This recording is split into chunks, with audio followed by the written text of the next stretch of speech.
Welcome back to the Next Level You podcast, where we help you build the bridge between your now and your next. I am your host, Myria Johnson, here with my mother, co-visionary and co-host, Dr. Miriam Johnson. Warm greetings to each of you. This podcast is a special episode because we're getting close to the end of the year and we want to reflect and celebrate. In August, we begin our A to Z journey together. These first letters shape the emotional, mental, and strategic foundation for your growth. Today, we revisit A is for agility and B is for belonging, so that you can carry these lessons confidently into the new year. Growth doesn't happen in a straight line. It occurs in layers. These early episodes helped you set your goals, adjust when life shifts, and stay grounded in who you are while you grow. Let's revisit the letter A for agility, where you learned how to pivot with purpose. We opened our series with agility because life rarely follows predictable patterns. Agility teaches you how to adapt in real time without losing yourself. For example, in A is for agility, we discussed someone setting a SMART goal to lose 30 pounds in 6 months. 2 months in, their job changes, and they suddenly find themselves traveling every week.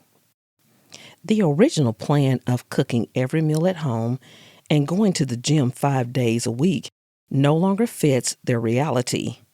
Instead of giving up on the goal or feeling like a failure, an agile mindset invites them to adjust the plan.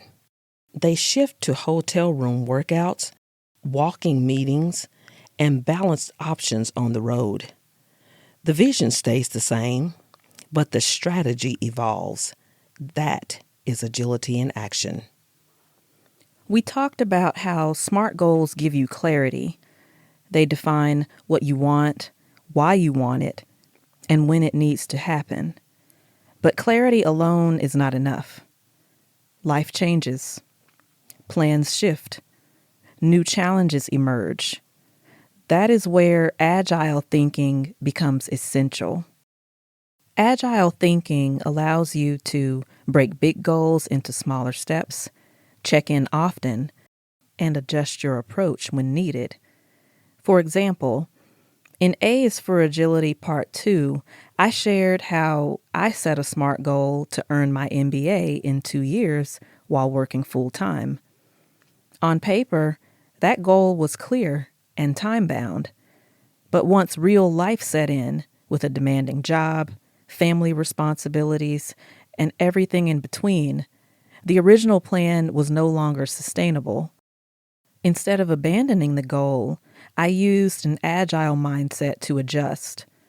I slowed my pace to 1 class at a time, chose online courses when possible, had honest conversations with my manager, and even took a semester off to rest. The destination stayed the same, but the path shifted. That is what agile looks like in real life. It lets you honor your goal and your capacity at the same time. Both SMART and agile only work when they are paired with self-regulation. Self-regulation is the quiet strength that helps you stay intentional instead of impulsive. It keeps you present, grounded, and aligned with your purpose rather than slipping into an all-or-nothing mindset. For example, in A is for Agility Parts 1 and 2, we discussed the SMART goal of losing 30 pounds in 6 months. The SMART structure gave clarity, and the agile mindset helped break the big goal into smaller sprints. But without self-regulation, every setback would have felt like failure. Self-regulation was the quiet strength that helped the goal remain sustainable. It's what allowed the person to pause when their schedule changed, notice that the gym routine no longer fit, and pivot to shorter home workouts instead of giving up altogether. It kept the person grounded enough to make adjustments without spiraling into an all or nothing mindset like, I missed a week, so I might as well quit. Yes, that inner check-in, asking what's working, what's not, and what needs to shift, is the part of the process that keeps you aligned with your purpose when life gets messy. SMART gave the direction, Agile offered flexibility, but self-regulation is what held everything together. We also introduced the next check-in. Notice what is happening. Evaluate what is supporting or blocking your progress. Experiment with something new. Track what matters. This is how you stay connected to your goals in real time. If you learned anything from agility this year, let it be this. You can pivot. You can reset. You can start again. Agility is not a setback. It's the grace that keeps growth possible. So leave this year with the following reflection prompt. Where did you show agility this year? And what did it reveal about your resilience? The letter B shifted us from strategy to identity. Belonging begins with the most important relationship you will ever have, the one you have with yourself. In B is for Belonging Part 1, we shared how this shift from strategy to identity shows up in real life when you step into a new job or a new space. Even when you have the degree, the experience, or the offer letter in your hand, you can still walk into the room and question whether you truly belong there. The imposter phenomenon. We talked about moments like starting your first full-time role after graduation, where you have the skills, but your inner voice whispers, everybody here is smarter than me. Or stepping into a new leadership role after years of experience and still wondering, am I really ready for this? Those doubts do not come from a lack of ability. They come from being disconnected from yourself. Belonging to yourself begins when you pause long enough to say, I earn this. I am capable. And I do not have to shrink to fit this space. That internal grounding, the willingness to see yourself clearly and honor your own story, is the foundation of self-belonging.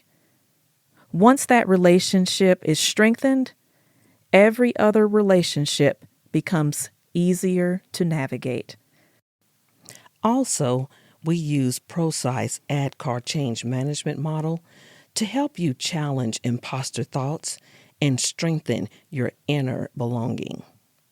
Awareness, desire, knowledge, ability, reinforcement. These steps allow you to rebuild your inner voice and dismantle the doubts that keep you small. In B is for Belonging Part 1, we walk through how ADKAR can shift your internal experience when imposter thoughts try to take over. For example, imagine you're starting a new job and you hesitate to speak up in your first team meeting because you think your ideas are not good enough.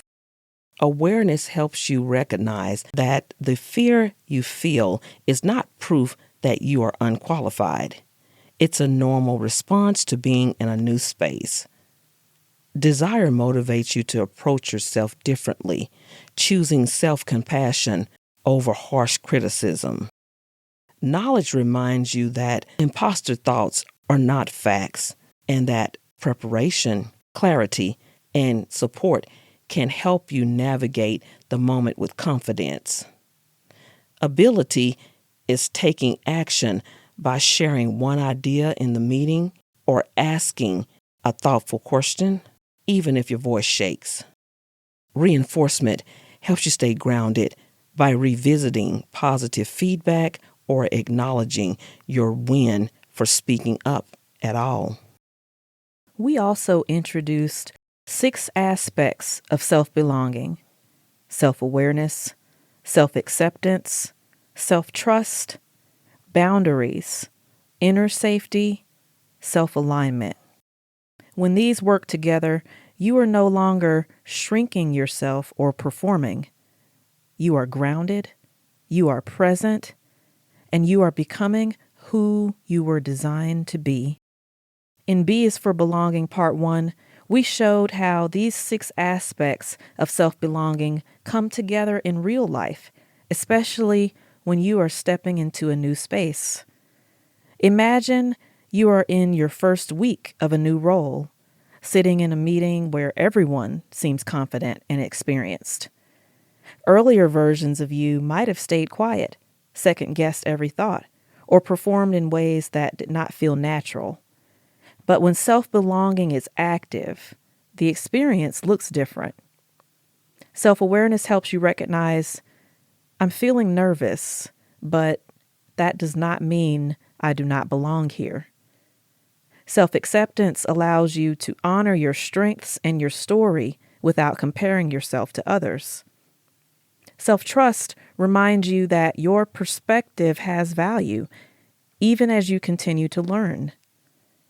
Boundaries help you protect your energy and avoid overcommitting out of fear of disappointing others. Inner safety supports you when you speak up, knowing that even if you stumble, you are still secure within yourself. And self-alignment encourages you to contribute authentically rather than mirroring the room. When these 6 aspects work together, you stop performing for approval. You stop shrinking to fit. You show up as yourself, grounded, present, and confident in who you are becoming. From there, we expanded outward into classrooms, workplaces, friendships, and community. We talked about stress responses like fight, flight, freeze, fawn, and manage, and how they show up when belonging feels threatened. And B is for Belonging Part 2. We explored how these stress responses can show up in everyday spaces when your sense of belonging feels threatened. For example, in the workplace, you might find yourself in fight mode, always defending your ideas in meetings because you feel like no one is really listening. Flight might look like turning off your camera, skipping optional meetings, or quietly updating your resume. Freeze can show up as staying silent even when you have something to say, or over-editing an email because you are afraid of how it would be received. Fawn often looks like becoming the constant yes person, overextending yourself and ignoring your own needs just to keep the peace. And then there's manage.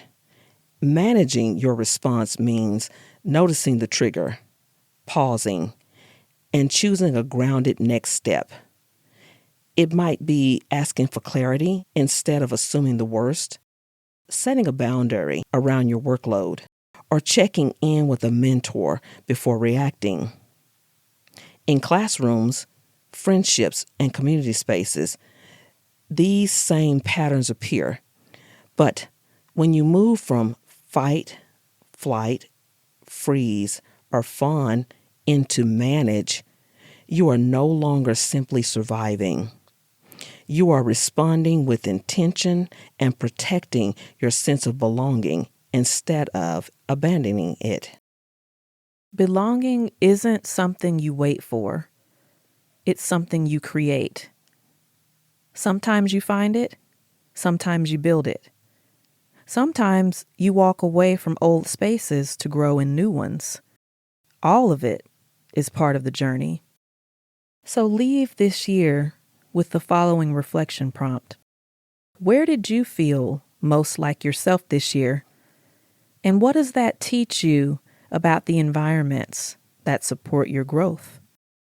When you look at A and B together, a powerful pattern emerges. Agility teaches you how to move through change, and belonging teaches you how to stay rooted in who you are while you change. A shapes your process, and B shapes your identity.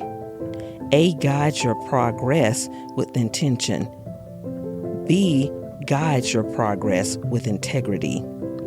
When you combine the two, you build a life that is aligned, flexible, grounded, and resilient. Let's close with an end of the year next check-in.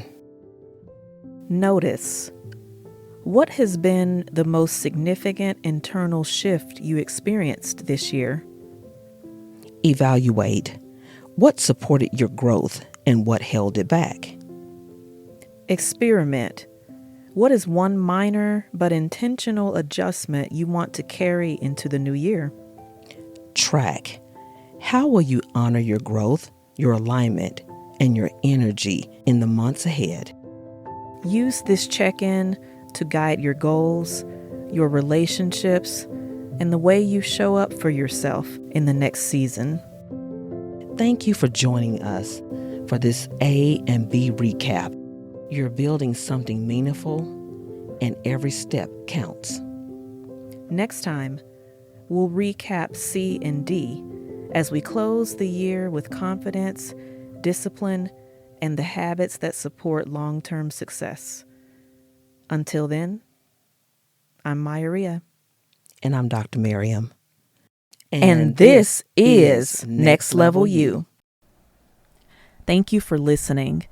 Be sure to subscribe to the Next Level You podcast on platforms such as YouTube, Apple Podcasts, Spotify, Audible, or Amazon Music. Check our show notes for details.